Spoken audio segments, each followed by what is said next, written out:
আর্জেন্টিনাকে কি সত্যি স্নাইপারের ভয় দেখে হারানো হয়েছে? সম্প্রতি সামাজিক যোগাযোগ মাধ্যমে ভাইরাল হওয়া একটি ভিডিও নিয়ে পুরো ফুটবল বিশ্বে তোলপাড় সৃষ্টি হয়েছে। ভিডিওতে দেখা যায় ম্যাচ চলাকালীন স্টেডিয়ামের ছাদে সরাসরি রাইফেল তাক করে দাঁড়িয়েছিল বেশ কয়েকজন স্নাইপার।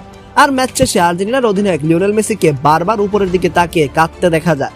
ছড়িয়ে পড়া ভিডিওর দাবি অনুযায়ী মেসি নাকি আগে থেকে জানতেন যদি ভালো খেলে জেতার চেষ্টা করেন তবে তাদের উপর হামলা হতে পারে। আর এই গোপন আতঙ্কের কারণেই নাকি কোনো সতীর্থকে বিষয়টি না জানে মেসিরা মাঠে নিজেদের স্বাভাবিক ফুটবল খেলতে পারেনি, যার কারণে ম্যাচটি হেরে মাঠ ছাড়তে হয় আর্জেন্টিনাকে। ম্যাচ চলাকালীন মূল ক্যামেরায় বিষয়টি সেভাবে না আসলেও গ্যালারিতে থাকা দর্শকদের মোবাইলে ধরা পড়ে ছাদের উপর স্নাইপারদের অবস্থান। ভিডিওটি সামাজিক যোগাযোগ মাধ্যমে আসার পর থেকে ভক্তদের মনে তৈরি হয়েছে গভীর রহস্য ও নানা প্রশ্ন। প্রিয় দর্শক, এই চাঞ্চল্যকর ভিডিওটি দেখে আপনার কি মনে হচ্ছে? সত্যি কি আর্জেন্টিনাকে স্নাইপারের ভয় দেখিয়ে হারানো হয়েছে, নাকি এর পেছনে লুকিয়ে আছে অন্য কোনো চক্রান্ত?